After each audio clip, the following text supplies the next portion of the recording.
Well, hello and welcome to the Damp Show with me, Damp Sam. And today we've got something different today. We've got a woman called Helen Woodacre, and Helen's got quite a interesting story because she's one of the first people that I've had on that's worked on airlines, and she's got quite a few jobs under her belt, and also she's been on Deal or No Deal, coach trip, um, and she's also done an Ironman. So, Ain't done an Iron Man. well, whatever it is, we'll get on to it. So, without further ado, welcome Ellen, welcome to the Damp Show with me, Damp Sam. Um, just like to tell everybody, Ellen's one of my friends because I get everybody on who are my friends because I'm more comfortable talking to people who I know at the minute. So we'll start with your school, Helen. Yeah. So which junior school did you start at, and take us through into your senior school? So I started at Littleworth Infant School and then went into Littleworth Lane Junior School. This is in Barnsley. It is, yeah. And then I went to Priory. They're all in a row next to each other.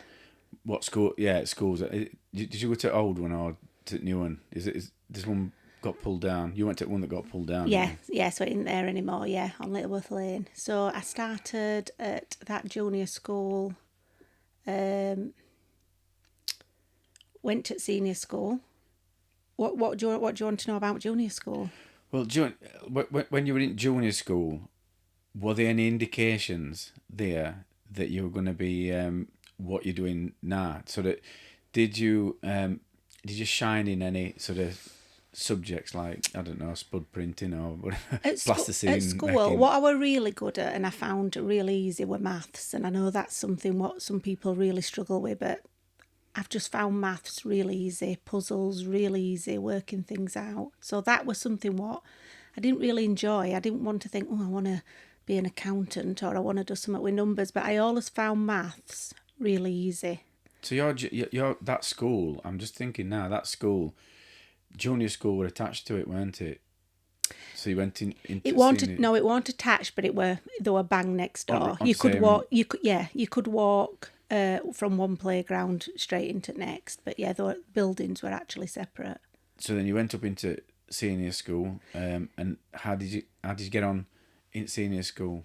Um, I were never a fan of school really. Even in juniors, I were never a fan. I liked messing around and hanging out with my mates, and I always wanted to do stuff what I thought were fun, like PE. I thought doing PE were fun, and Like fitness? yeah, going on school sports. trips and actually sat at down at your table writing, and it were never my cup of tea really. I never really enjoyed. I passed my exams. I found it easy enough to pass my exams, but I just never really enjoyed that sitting down at a desk and writing. So I were never a fan. What sort of band were you in? So were you in? Did at our school we had sort of A, B, C, and D. A being top class, Yeah. D being second, and obviously I were in C. And did you have any grading like that? Only in secondary school at Priory. So I think we had 1, 2, 3 in your maths, English, science. That's all I can remember it being in really. I can remember being in top for maths, top for science, probably number 1 or 2 for English. I can't remember. That's like I said, English were probably my worst subject. I were rubbish at spelling, and I think that's why I just hated it all really. I was so bad at spelling. I wasn't dyslexic, but I was just so poor at spelling, so I found it really hard. But then when I did my exams, I passed everything C and above. So it wasn't like a intelligence thing. I just always found spelling hard, and I think when you sat down doing any subject, you're writing and spelling, aren't you? Yeah. So- Did you have any favourite teachers? Or do you have any worst, I bad liked teachers? I liked all PE teachers, but I were in hockey team and netball team, and I always remember, I always think PE teachers liked you if you were good at sport, and if you weren't, they weren't really interested. Yeah. And I always think that's the same now. So I liked my PE teachers. I got on with them. Were you popular at school? Yeah, only I were, but only because I were messing around all the time. I was forever getting told off. I wasn't really a bad kid, but I got told off constantly, especially for a girl. And I think I had no concentration, and I just couldn't stop talking. So forever, even in junior school, I can remember first year of junior school. How old are you then? 7. First year of juniors, yeah, about 7. So we had a blacklist on blackboard that drew like an L in corner. What turned it into a little rectangle, and it were blacklist. And if I can't remember what happened when you were on blacklist. I don't know if you had to do lines or miss break or something, but I were on every day. Every day, my name were on that blacklist, and it's because I just couldn't stop talking. I just could not stop talking to somebody. I lost everything. Bored me. I lost concentration, and I just had to talk. And that was the same even in high school. Really, not so bad in the last couple of years, but before that. So I were always getting into trouble. Really. Did you have a careers teacher and like a class where you could see what jobs you could do in future? I can remember it last year of school. We saw a careers advisor.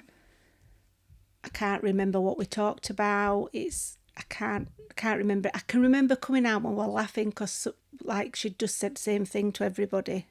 So we did have one, but it was pointless. Yeah. Did you have any part-time jobs? So from school, being underage, like not underage, being under 16, did you have any part-time jobs? Like a lot of people had paper rounds and stuff like that. No. First job I was 15 when I had it because I left school when I was 15 only because my birthday's in July. So you leave on your last year, you leave at Easter or something, don't you? And I got a job straight away. So I was 15 when I got my first job. But throughout school, I can't remember working and having a job. And what were your first job then? My first job were, I were planning on going to college, but not going to college till September. So we must 3, 4, 5 months. I don't know what gap was between leaving school and starting in September, but I got were it YTS? Yeah. Yeah, so there were YTS schemes, and I got a job at that DIY place. What were next? At Cundy Cross? No, Stairfoot.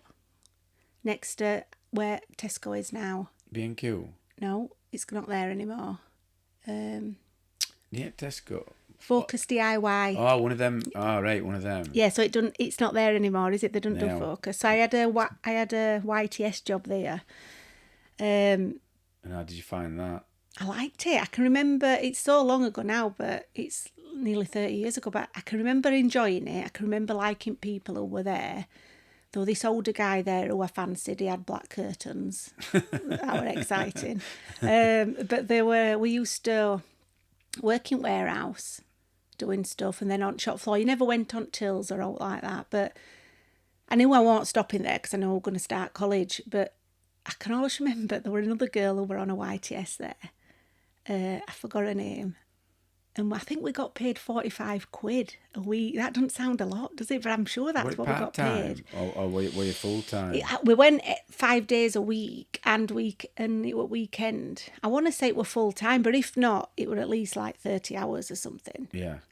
It were more or less full-time, if not. And I think we only got 45 quid. That doesn't sound enough, does it? But it could have been 30 years ago. Did you find it were tiring? Because obviously when I first started, when I went, I was just shattered. You know what I mean?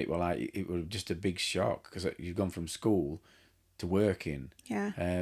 Did you feel tired or? What did you do? Were you labouring and stuff like that? Working at Lions, wasn't I? Oh yeah. Yeah, Lions. So I didn't, and because it were a YT, it were good. I'm sure some people go on like youth training schemes and that just dog's body, but it were good there. They were teaching me stuff like this is what we do with deliveries, this is what we do, and yeah, I can't remember them working us to bone. I can remember enjoying it. But yeah, so we got 45 quid. And I can remember when I started, I used to get a tenner spending money off my mum. And I said to her, when I start this job, I still want my tenner spending money. I said, because if not, I'm not doing it. I used to think I can't go to work all week, 45 quid. I might as well stop at home and do now and get my tenner. So my mum agreed I could have my 45 quid and my tenner spending money. And this girl I work with, she had to pay board and she had to give mum 25 quid. That's expensive. At 45. That's expensive. That's, what was it? Like, that's more than half. Nearly. No. Yeah, more than half, yeah. That's so I can ridiculous. always remember thinking, oh, I won't do it. So what were you waiting to go to college then with this? Yeah. So I just applied for that for some. I always wanted to work. I always wanted some money. So so I did that, and then I finished there and started college. And at college I did leisure and tourism sport, and I think it's because I didn't know what. When I left school, I didn't have a clue what I wanted to do. But I like playing sport. So were it partly to do with sport or leisure and tourism, or what part of course? I think you could have either done leisure and tourism sport, and you did play some sports and do a little bit, but it were like going through leisure. And another reason, was you could do it A levels, physically. I don't know if it's PE A level or sport A level. I don't know, but it were about hospitality a little bit, as if you were running management, as if you were running sports clubs and things like that. So I didn't have a clue what I wanted to do, so I just did that. I think a couple of my mates were doing it as well. Had they told you some jobs that you could go into through getting these qualifications? Probably. Or were it sort of go there and then try and go to university and do a degree or something? I didn't give that much thought. There were never thought after it. And to be fair, university, it had never entered my mind. No. It does now with kids. It's there. It's at least mentioned to everybody, isn't it? Yeah, they're a bit in. But it never entered my mind. And I think all people our age who went to university, they'd got a job in mind. Yeah. Where they needed to go to university. As now, people just go to university, don't they? Yeah, but like I said, you can only... I don't think you can just go. You've got to get certain qualifications, ain't you, to get onto that course. Oh, yeah. So from there, did you go on to getting a job, or were it just... Well, I did a few part-time jobs where I were at college. I worked at... Let me have a look, so I write them down, because I've had that many, I can't remember. Oh, my first job when I was at college, it were at JJB Sports, can you remember, at Meadowhall? Yeah. So I worked there, and I worked every Sunday, and I don't know if, I think it were open late on Wednesdays, so I did that. So after college, I'd get on train, like Wednesday night, and I'd do that shift, and then every Sunday I worked there. I liked that as well, but again, we weren't on tills or anything, I were only 16. Didn't what go time on did you tills. get on then? Because if you were getting train... Well, we got on. It was Sunday, so it shuts at 5 or 4, doesn't it? Yeah. At 4, I think. So and it doesn't stop until 10 on a Sunday, so it weren't long hours. But problem is, by then, I'd got into wanting to go out every weekend with my mates, so I always were turning up with an hangover. And then on shop floor, it were always busy on a weekends, and I were mainly working on, where all trainers are, and so running into back and bringing people trainers out and stuff like that. Wrong size. And I can always remember if I found trainers straight away, I'd think brilliant, and then I'd sit down and have a chinwag with somebody for 5 minutes. So I loved that. If I were hungover, I think, I've got trainers straight away, yeah, so I'd have a couple of minutes rest. But I enjoyed that, but I can always remember I got a train home one day and I must have fallen asleep. And I woke up and train had got to final destination, and it were, luckily it weren't too far, it were Wakefield, Kirkgate. Is it Kirkgate? Yeah, Kirkgate. Yeah, and I'd never even been to that station before. Only 16. I'd gone to Leeds and Sheffield, but I'd never ended up there in Wakefield. So I weren't bothered. I thought, it stopped, everybody got off. I thought, I'll just get next train back, but it was last train. It was Sunday, there were no trains. And have you been to that station? Yeah. It was like in the middle of this council estate, this big old, old pub. rough pub. There's yeah. a pub straight outside. And I thought, where am I? Beirut? I didn't know what to do. So no more. We're trying to find a phone box. Well, I had a mobile then. Oh. They ain't been out long mobiles. Not everybody even had a mobile, did they? So I rung my mum, trying to explain to her where I am. She knew where I was straight away, so she had to pick me up. Yeah, but yeah, so I worked there at school. I also worked at I'm trying to think if I worked where. Oh, I worked at. Can you remember when old Bar One opened? It's Wildcats now, isn't it? Yeah, you didn't work at Wildcats. No.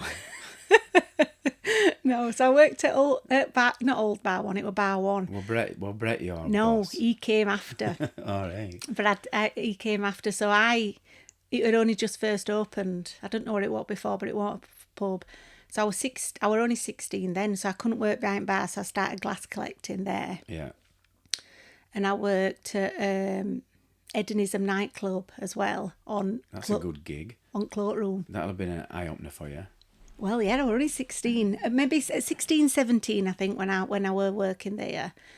And I worked on Cloakroom. I used to work at Bar One. I think they were owned by the same people. Same people owned a few bars, didn't they? Yeah. So I worked there, and then I'd come up to nightclub after at 11.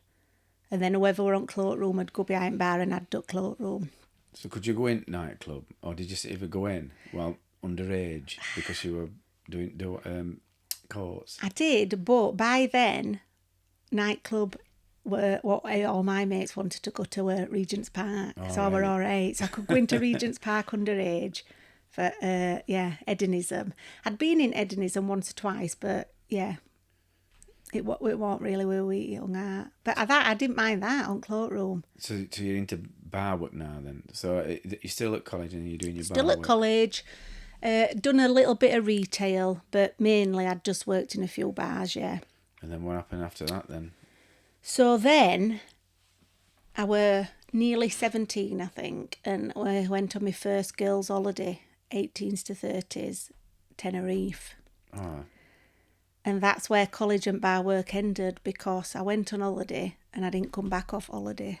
what do you mean you didn't come back? So there were 3 of us who went, and I just decided to stop. I just thought, I'm going to stop. How old were you?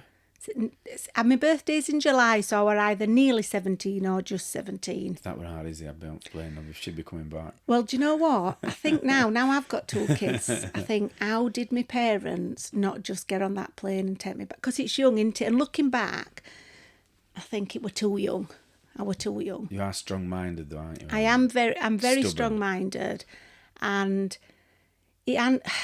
I'm lucky I ain't got into more trouble, but I've always had that, even at school, like, oh, it'll be right, yeah, I'm going to, go on then, I'll do it.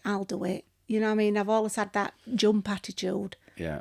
Just do it. And it leads you to have great experiences and do loads of great stuff, but...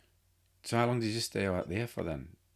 All summer? No. Well, I got there at end of summer, so I can't remember when we went, but...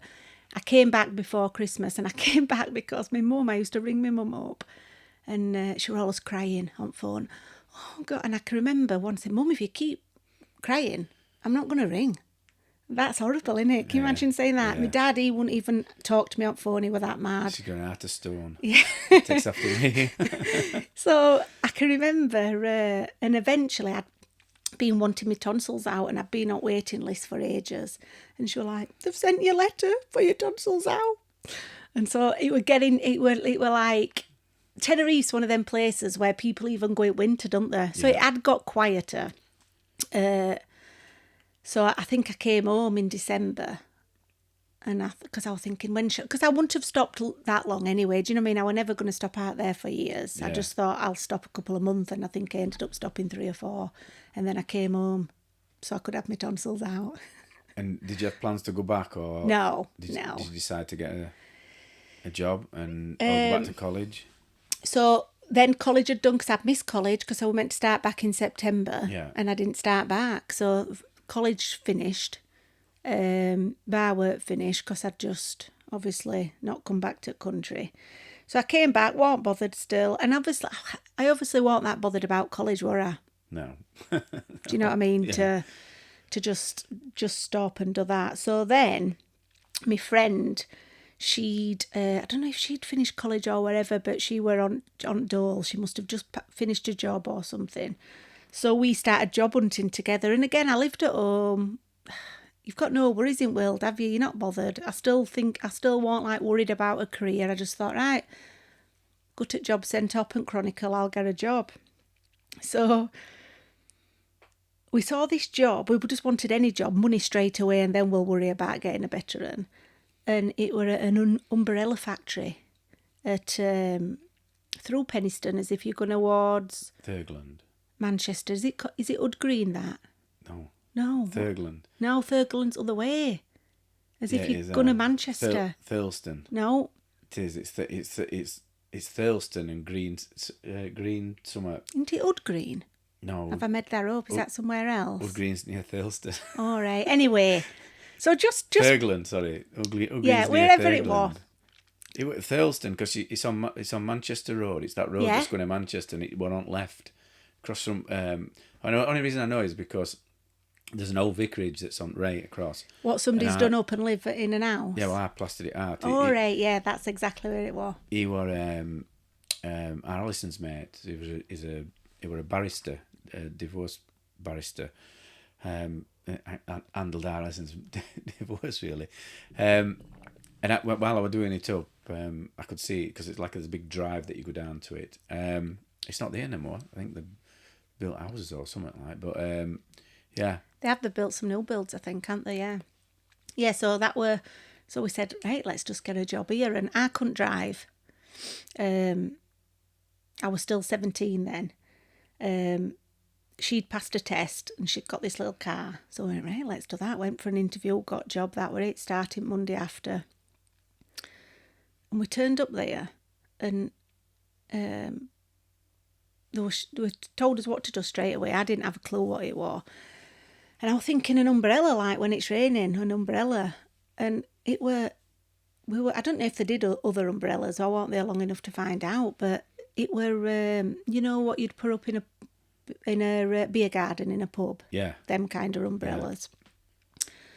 And though this big square container, and like there were a senior person there or a leader sorting stuff out, and then there were like 6 or 8 people around this big container, and you'd grab metal bit of umbrella, grab pole, put it in, smash it on floor to like fix it in, and then put it somewhere else. And I was thinking, what, in the machine to do this? It were like, everybody were there just bashing them on floor with hands to get them in and then putting them in another pile. I thought, it's like Flintstones or something, do you know what I mean? I were all naive to it, and I'm thinking, chuffing hell. Anyway, I can remember saying, I'm just going to toilet. They just said, where at toilets? I'm just going to toilet. I went to toilet. Anyway, like half an hour later, I needed toilet again. So I said to whoever, like this leader thing person were there, and I'm going, I'm just nipping to the toilet again. Everybody looked at me like, and I thought, what? And then we had a break, and somebody said, like, you can't go to the toilet that many times. And me and my mate are laughing at each other, thinking, what? So it's not like school where you can put your hand up and go. Well, obviously you can, but it were frowned upon, do you know what I mean? Wow. And I suppose I was just young. I suppose like people were going to toilet and being on the phones or using it for a break. Or it was the same in call centres. Apparently, when call centres were massive, they couldn't go to the toilet. You know what I mean? Because obviously they were having to earn money. Yeah. So yeah. And so it must have been something like that. Anyway, we kept looking. We were only 17. I think she might have been 18, and we're looking at each other thinking, what have we got to send into here but not say no? Anyhow, we went for dinner, and I get I to sit with me, like at break we sat with everybody else, and sounds like prison. I know. I purposely sat like in this corner where there were only 2 seats, and I'm giving her eye, and she came over, and we're laughing, and I'm going, what are we doing here? I said, we can't. I said, I'm not stopping here. I said, I'm not coming back tomorrow. It's terrible. Like, I'm not working here. I'm picturing you on like a bench, like on Oliver Twist, having your dinner. Like, oh. Do you know what? It might have been a really nice place to work. I don't know, but straight away I was thinking, I'm not stopping here. I'm not doing this. So I said to her, are we coming back tomorrow? I'm not coming back tomorrow. She's like, no. She says, let's go now. And I thought, we can't go now. I said, no, I'm not telling them. I'm just not coming back. She said, just let's go now. So we were laughing at each other. I said, right, yeah, let's go now. So we started walking out to toilets. Then we ran outside. And to get to the car park where there's car war, you had to go past offices, but there were massive windows. So we both got on all fours and we like crawling underneath this window outside. And then we got up. Anyhow, we got to the car and we were laughing our heads off, thinking it's hilarious. And she said, "Oh, I forgot my coat." And we're like, "Oh, God." I said, we'll have to go back. She's going, "No, they'll know, like, because they'll see us coming in or they'll have, I don't know if dinner were over." I said, "Well, we'll just go back and we'll leave later or on next break." And a coat, it were like a really expensive coat. And she just went, "Nah, sod coat, let's go." So I can always remember, like, she left a coat. We, like, went on all fours under the window. So did you get paid for your half day? No, you're not going to get paid when you just do a runner. It's cost you half a day's work in the coat. Yeah. So we left there and we just started job hunting together. And we got as next thing what we did, what weren't long after that, but it seems like really hard to get a job now. But when I were younger, there were just jobs everywhere. Were you all like that? No, because it was miners' strike when I were thing, and my jobs were trades, so it were like everything had just dried up. But what year were it? What year would it have been? I left school in 95. 95, so late 90s. So 96, 97, something like that. So 96, 97, there were a building boom, property boom. So everything were like, exploded. So there were loads of jobs. Then. So, yeah, so there will have been quite a few if you were looking for them, because obviously some people don't look for jobs, do they? When did miners' strike end? 85. Right. Or 84 while 85. Yeah. Only thing I can remember about that, I can't really remember miners' strike, but my dad wasn't a miner, but nearly all my mates' dads were. And I can remember, like I can remember in junior school saying to my mum, she'd like, "Go, which coat do you want?" And I can remember going, "I want one of them anoraks with orange hood," and it's because I don't know if they got them free or or they were cheap or something. Yeah. And I never knew, but when I look back I was thinking I was asking for free coat because all my mates had it. And but a lot of my mates were, but I was lucky. Like my mum, she were a manager in a shop and my dad were a electrical engineer, so it didn't really hit us. But looking back, I didn't notice at the time, but looking back, it did hit a lot of my mates. Sometimes you think at back of your, there were you could dig for coal at back of where you all live, because there were I think a bloke and his son they got trapped, digging underneath. They were digging There used coal. to be a railway run at end, and it still run when I were younger, but there were a station there at one bit. I think it was fields at back or something, but yeah. So you've gone from what they call it, from umbrella place. Yeah. What did you jump on So to next thing we both did, we got a job at hot water bottle factory this time. No, that ain't there now. Do you know where is it? Lidl or Aldi across from Eastfield Arms up there somewhere? Yeah. It were around that area. Because it were what did they call it now? It were a rubber. The med rubber. That's it. Yeah. So that. Not med rubber, but they melted it down and made things out of rubber. So that's it. And when I was there, I think what they called it, because I knew there were loads of people worked there, Yeah, but we just were. It would just obviously. I can remember it will have been 90, 96 or 97, and it must have been. I can remember it were an horrible winter because I must have started my shift early, and obviously we just did it for 3 or 4 months of contract, and we were doing hot water bottles, which obviously. They don't make loads of hot water bottles in summer, do they? So they must have been making them like in autumn up till winter. And we were just a set contract just to work there for a couple of months. But it was freezing cold. My mate, again, she could drive. Was it through an agency, this? No, they just advertised for some extra staff for these 3 or 4 months. Yeah. So we went, right, let's jump on this. And I were hoping it wasn't going to be like Umbrella Factory, and it won't. It were a right laugh, and everybody there were nice. And I can remember really enjoying that. It was just funny, and even managers were nice, and we were young, but everybody there had a smile on their face. I liked that. But I were at end at a production line. My mate were further up, so her job, she didn't mind it, but I thought it was the worst job there. So they were making these. Obviously, did they make rubber there? I can't remember. I think they used to. They used to get it in and then melt Then it mould down. it into so stuff. they'd get it in like sort of just big whatever rubber comes in. So Yeah. different ingredients to melt it down, I think.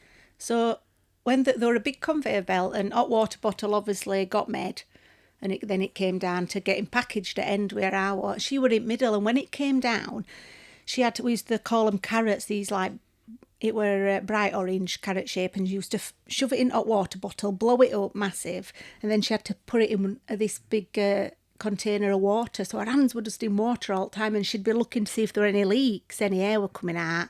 No leaks, She had brilliant. no gloves on then. No. Can't.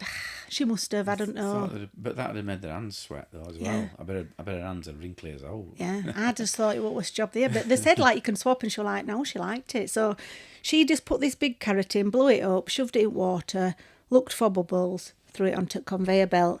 Then other people, if there were any marks on them, they'd like they had like this little sander, just rub them off. And then somebody put top in, and then it got to me, and I picked hot water bottle up, put it in this bag, and then machine had come down and sealed bag. That were it.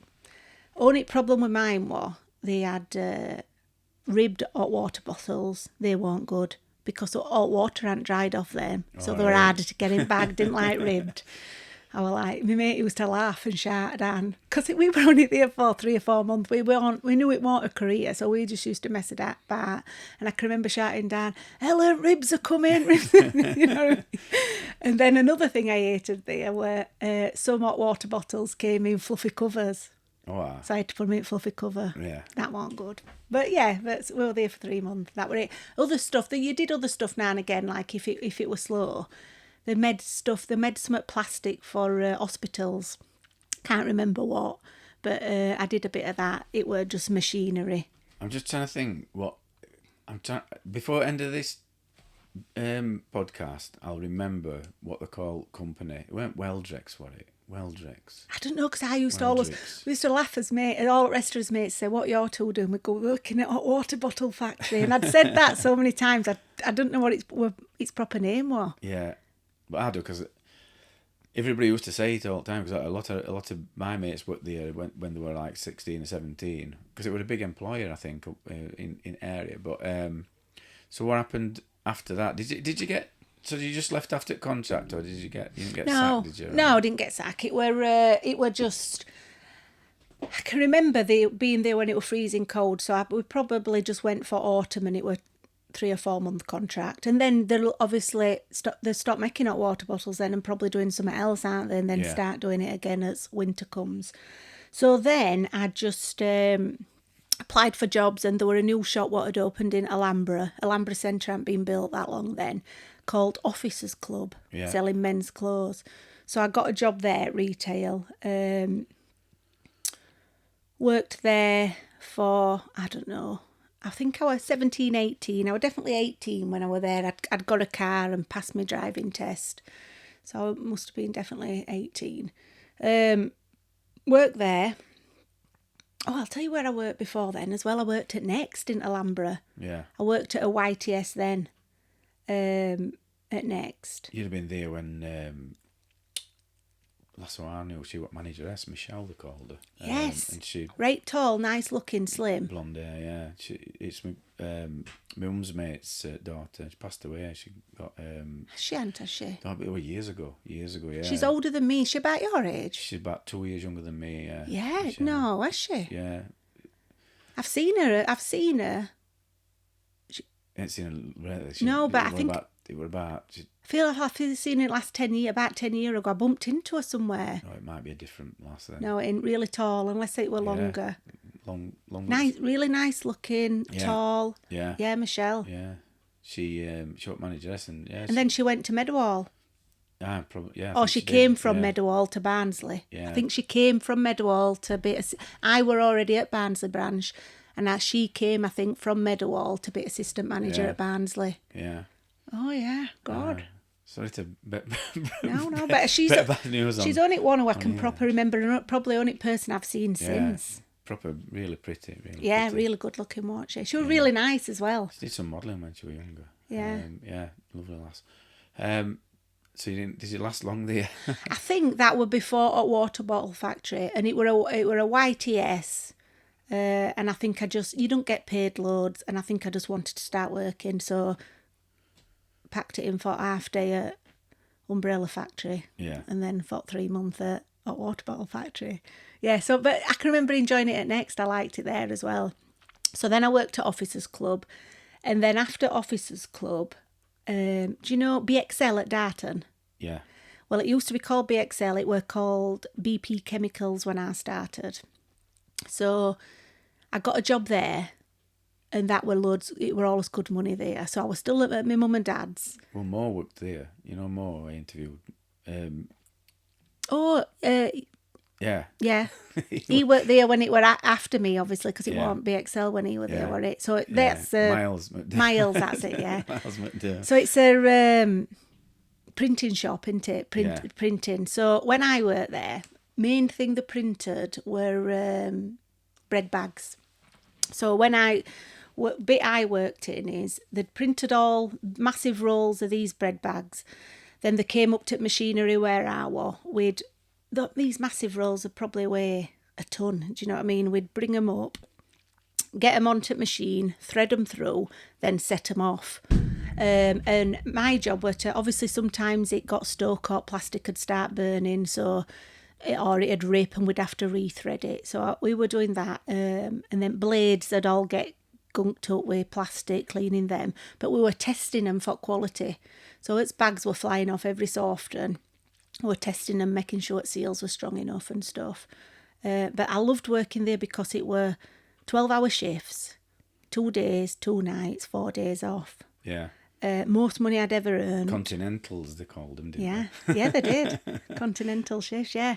It was most money I'd ever earned, and I was still at home, so I was just loaded. Just loved it. And they did. Did you say, were you saving money then, or were you just blowing it all? Do you know what? I've always been a saver. I was going to say, because you're like me, you're quite careful with your money. Yeah, I've always been a saver, and I'll splash out and buy stuff, but I've always been sensible. I've never spent money I ain't got me. Never been in debt, never.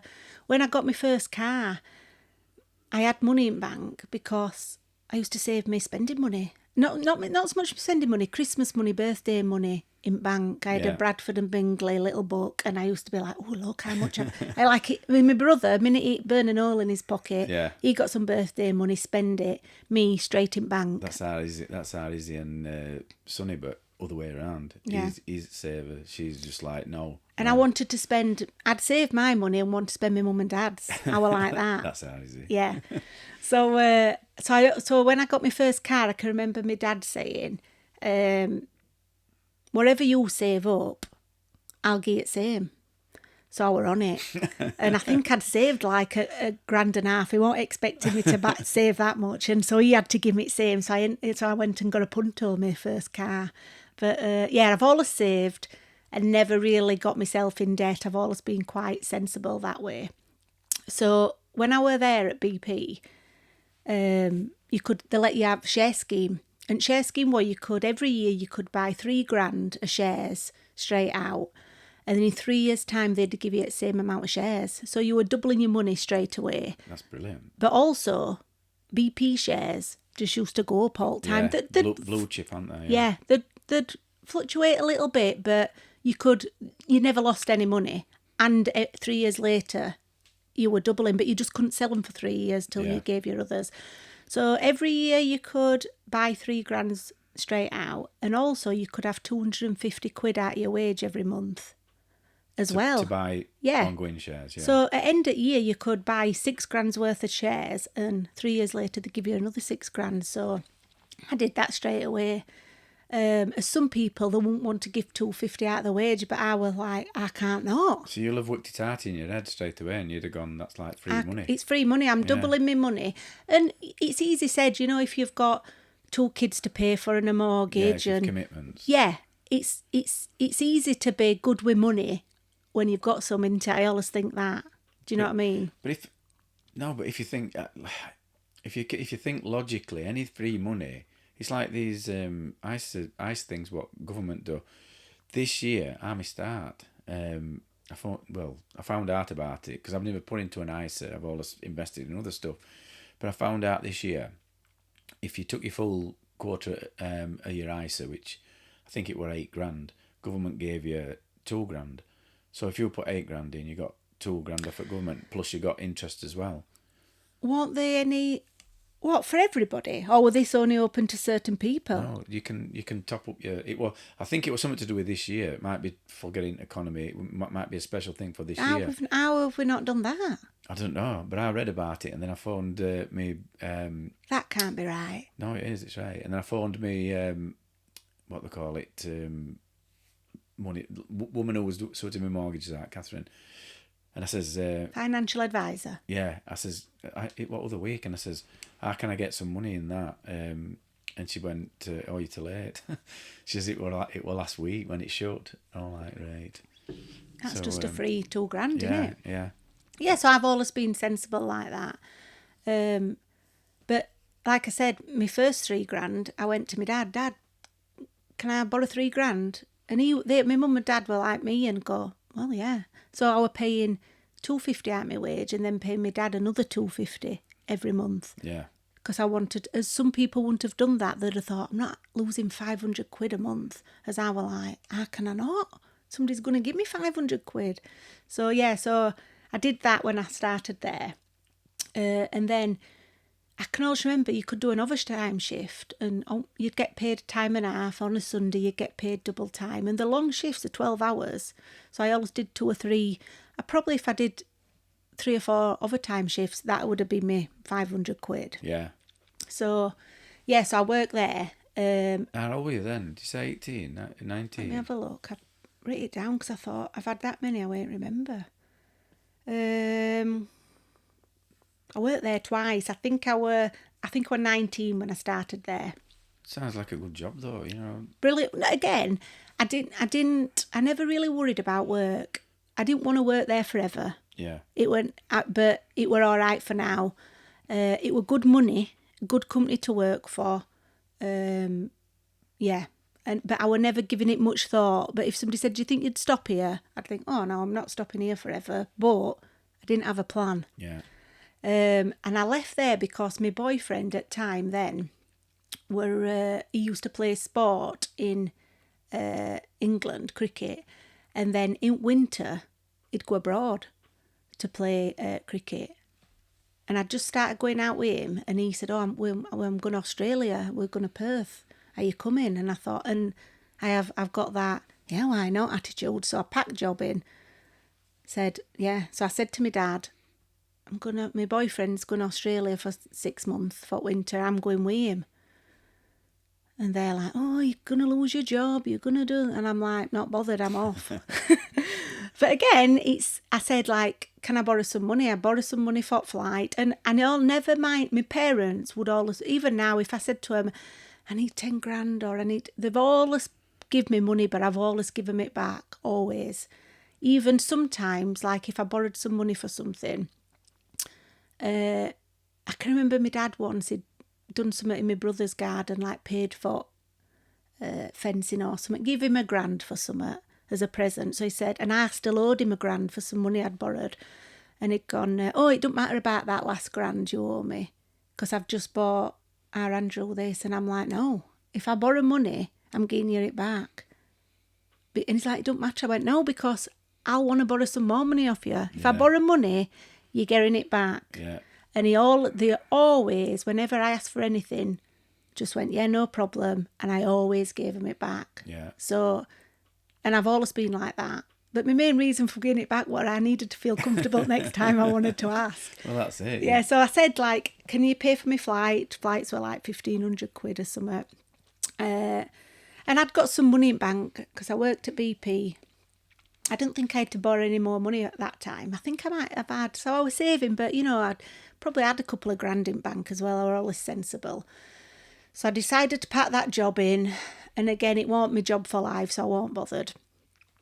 Went to Australia for 6 months for winter, and then when we came back, he were playing cricket again here. Didn't work over there. Were careful with his money. So that were it. I'd spent a couple of grand my dad had paid flight. Minute I came back, I can always remember just getting a job straight away. That time, luckily, I got a job back at BP straight away. Yeah. So I was lucky because it were hard to get a job there. You had to know somebody to get a job. That's why I got it originally. Yeah. My dad worked there. He were an engineer. But there weren't many people who got jobs if they didn't know somebody. So luckily I came back, jobs were going again and I got same job back. So that were good again. I was straight in on, right, get me on these shares. Again, bought alt shares again that year. I know it was a big place. Dean Croft worked there. I don't know if you know Dean. What did he do? Were he an engineer or a printer? I don't know. Don't know. How old is he?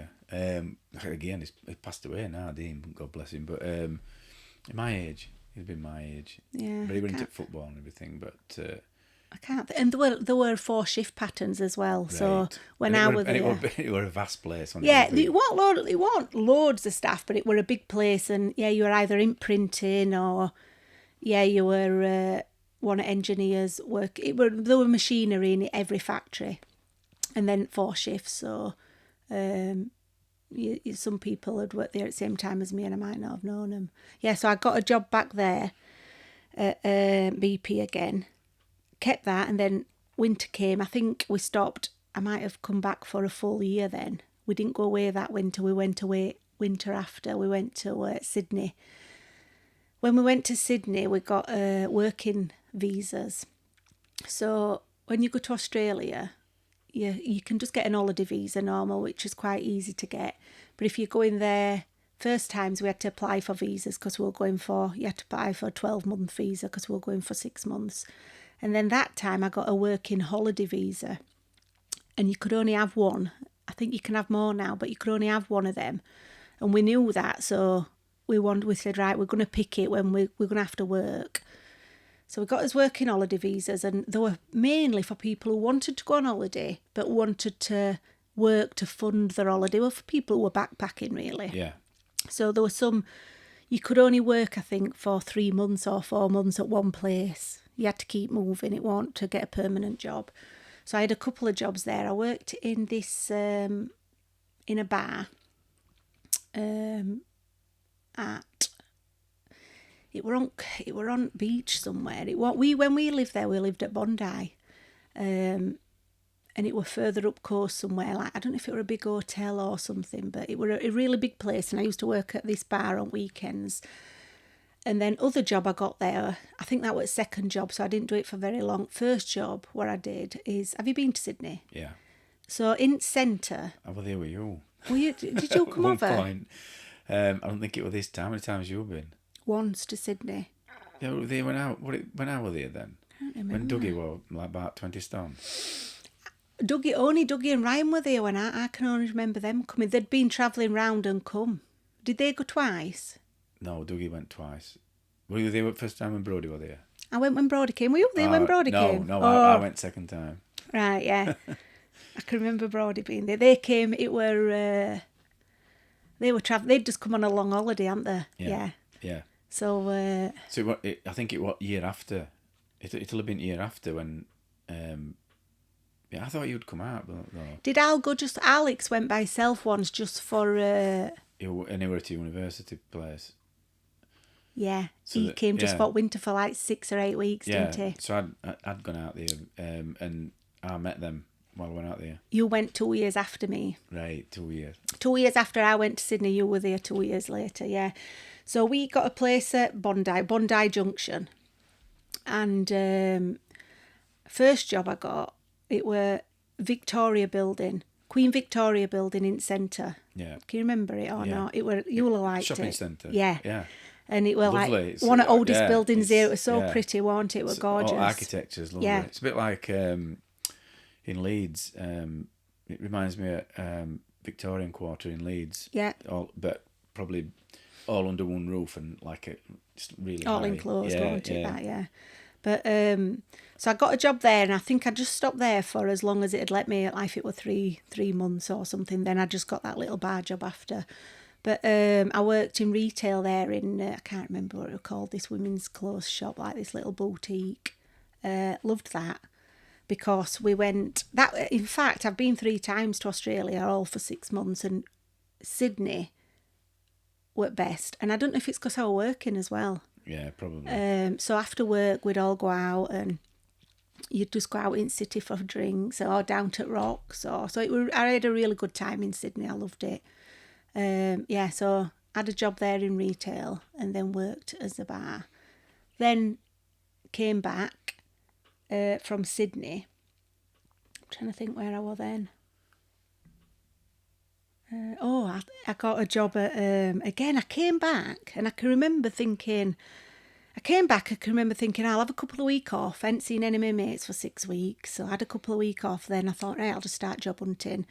We knew we were going away again that following winter. So I'll just like, any job will do. Just let me get some money for 6 months and I'll be off again. And looking in Chronicle, and there were jobs at Powergen, at Manvers. Yeah. So that were a big call centre. I was going to say it weren't Powergen, it was just call centre, wasn't it? No, it was just Powergen call centre. Right. It wasn't mixed up with right. other stuff. I think it was just, it had Powergen sign up, yeah. Right. So it wasn't like, they weren't doing calls for anybody else. They had 2 different bits to it. One were like residential and other were businesses. But yeah, it was just Powergen. I enjoyed it there. I've still got good mates I still see from there, but I wasn't there for long. So it's just customer service and people ringing up. Yeah, so I had that job. Then we went back to Australia again. We went to Gold Coast for 6 months. Didn't work because you could only have that one working holiday visa. Otherwise, you'd have to apply for a proper working visa, which is a lot harder. So I went to Australia for the 3rd time for that 6 months. Came back from there and again had a couple of weeks off and then thought, right, what am I going to do now? Open paper, and it were in Yorkshire Post. I saw this. It were for cabin crew. So I was looking. I'm thinking cabin crew. It were at Leeds Bradford. It were for KLM, Dutch airline. So you were going to be based at Leeds Bradford, but obviously their head office is at Schiphol in Amsterdam. So you were doing a lot of stuff out of there. So I was reading criteria for that. And it was said, ideally a language, but you didn't have to. And I thought, well, I can speak Tarn, so... Yorkshire. Yeah, I've got strong Yorkshire as well as English. So, so that's the only thing where I really didn't hit. It was saying... So you didn't have to have you couldn't have tattoos? I remember when last I used to go out with a air hostess with Virgin, and I've got a couple of tattoos at the time. Oh, you've got more than a couple. And I'd had a band at time. Them bands what rage. It's like a Celtic band. Yeah, with a pattern. And she fancied one of them. So I took her to tattooist, and he did, because he was doing mine, and he did this Celtic band, which looked all right. And then she got this. She applied to be a Virgin cabin crew, and she got through all interviews thingies, and right through down process, to last thing, and I think last thing might have been a verbal interview. And when before she got down there, before she went down there, they sent her a letter saying that they'd when they take it back, so she'd got job, but then retracted. Yeah, so then they retracted it because she got this tattoo on. So like my heart dropped out my ass. Was it all your fault? Well, I felt as if it had. Anyway, I was like, right, like just hang on. There's got to be something. And I just thought, well, there's makeup. What the actors have and stuff. I said, sure, there's some makeup. So I went down to Boots, got this makeup that was skin coloured. Put that on. Anyway, she rung them up and said, like, I've got this thingy. Anyway, they said, come down for interview and we'll talk about it. Anyway, she got in. So, but I think they'll let him in now with him on. Because I've worked for a few airlines, but obviously it was 20 years ago. But yeah, you couldn't have one showing, so you could put a plaster over it, and but I don't know what it's like now, but yeah, you couldn't have any tattoos showing at all. Yeah. You couldn't have like a weird hair colour or anything like that. Which you'd be surprised if they still do it now, because it's quite it's summitist, isn't it? I'm not saying it's sexist. It's summitist. Yeah. I know that you've got to be presentable, but I don't know. You've got to have your identity, I suppose. Well, people have tattoos as a cultural thing, don't they? A religious thing. So yeah, it'll have definitely changed now. I've seen plenty of priests with them on, with crucifixes here, cross on here, bullets and that all over. Yeah, a couple of. Did you get it? Tears. I did get it. Yeah. So I applied for that because it were like obviously I didn't have language, but it were customer service, and I worked when at Power Gen. I were on taking customer service calls and complaints, and I'd worked in retail.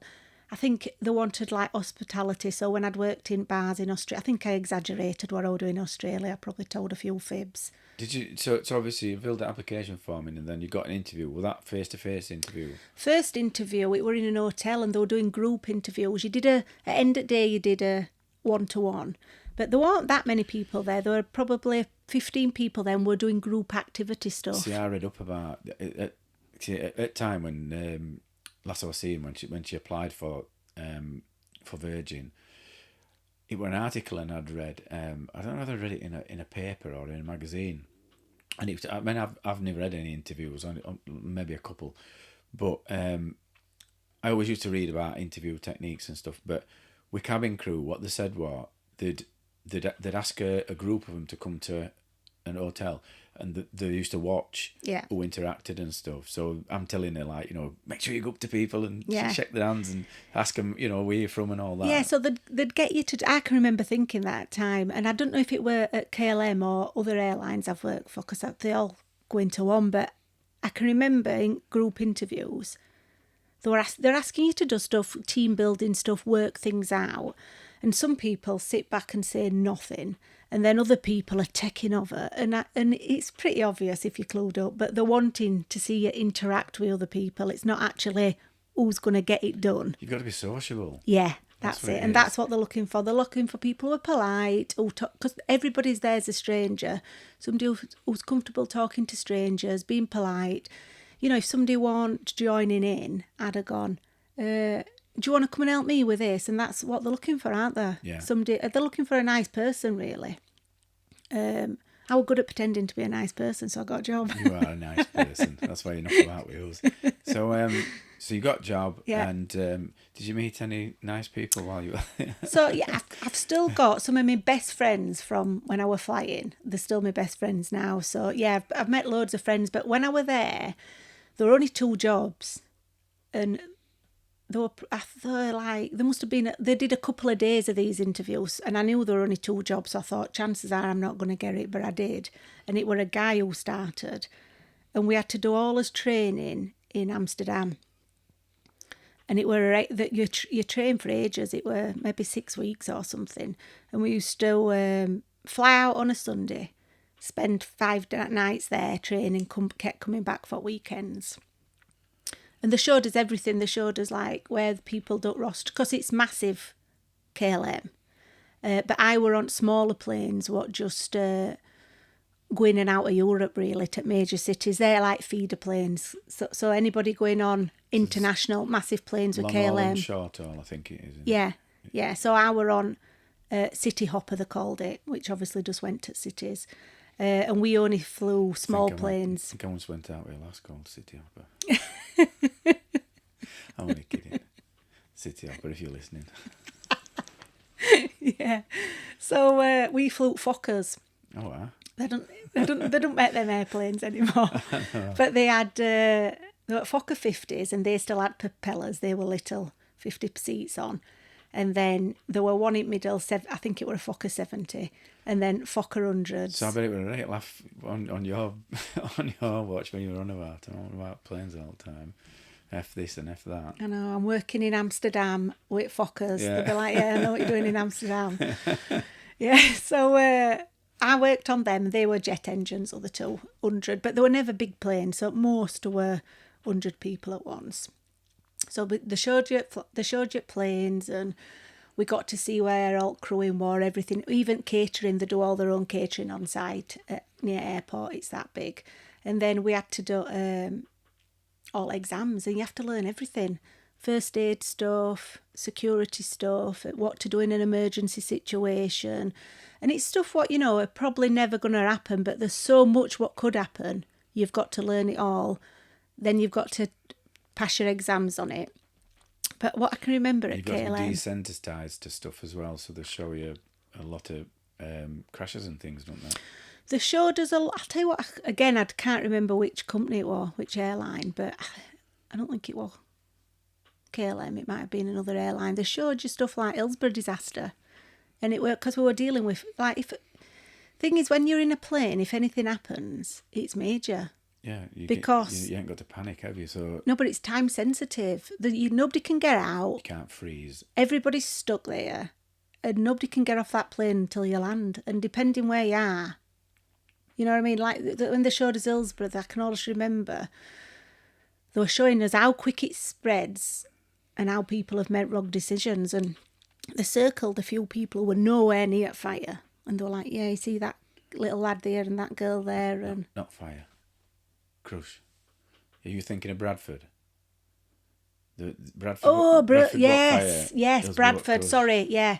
I'm thinking at Fire Bradford, wrong one. Yeah. Oh, so, yeah, I can remember that. I can't remember that. Sorry, yeah. So they showed us that, and they were saying, this person here, yeah. And they were like, they died. Yeah. We were like, what? How did... Because they started walking towards to go and look.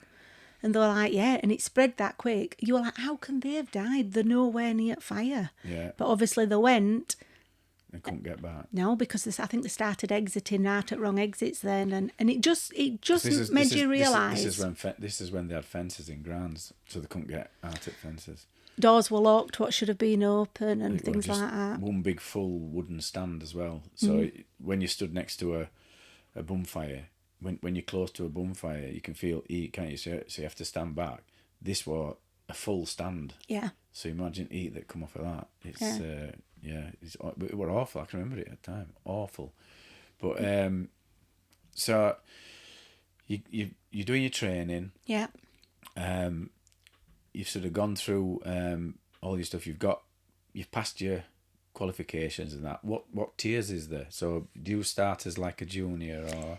It's yeah. So they have different names. I forgot what they were at KLM. I worked at BA after. They were cabin crew, assistant purser and purser. Yeah, they had purser and that at I can remember. Yeah, at KLM it was senior. I think it might have been senior cabin crew or something like that. How long were you at KLM and then? So KLM, I were there for a year. So I'd got a job, and then that was last year. We'd gone to Australia. Alex went when you went then. Yeah. So he just went. So he said, "Are we going for 6 months?" And that was the first time I think ever I'd thought, I don't want to pack this job in. I would happily packed every other job in, weren't career focused at all, not bothered, just wanted to earn some money as long as I were earning enough money, and at least as long as I didn't hate a job, I were fine. But that was the first time where I thought, I don't want to pack this in. Is that because you could see that it was a good job and... I just enjoyed it, and I wanted to carry on doing it, and I knew if I'd gone to Australia again for 6 months, I wasn't going to come back and get that job again. Yeah. So he decided he just went for 6 weeks over Christmas, something like that. Selfish, Al. I know. So I said, right, we'd said like in next 18 months we're buying an house. We'd decided that, so Australia weren't going to keep happening. Do you know what I mean? I thought you'd already got one. Did you No. not already got one? No, didn't have one then. I were only, I think I was 24. No, we didn't get one, I think, till my son were 26, I think. A couple of years later, we bought his first house. He had an house, but he's in Southampton. I thought that were yours. In Southampton? No, I thought that were your, no, on Thingy Street. Blenheim? No, I bought that house same year. Right. No, so I didn't have one. I never lived there. Oh, right. That wasn't an house I lived in, no. So this shows that Helen's investing. So, like I say, you bought a property. Yeah. And then you've got another one. So, again, investing. It was, and what I bought that was, so we had, again, when we bought his first house, me and Alex, so I put 20 grand in, he put 20 grand in. And I think that were just all them BP shares. And although I kept going off to Australia, the minute I got a job, I kept saving, and I worked at BP Chemicals for, I don't know, first year for a year and then after for a year and a half. And I must have saved half of what I got. I must have to have 20 grand. I'd got a new car, paid for that as well. And I think I had 15 grand left and I didn't know what to do with it. So I thought, I'll buy an house. That was me thinking then, I'll buy an house and I'll rent it out. Yeah. So I think we're going to have to end it here because they've come. So we've this end of part 1. We're going to have to do a part 2. Right. She's going to have to come back and do a part 2 because there's an absolutely loads of other stuff, which is Helen goes on no deal coach trip. She did an Ironman. I didn't do an Ironman. And there's a lot of other stuff. So we'll end. I did a triathlon. It's the same thing. In Ironman's forever. Iron woman for me. It only takes a couple of hours. Right. So we'll see you in part 2. Yeah.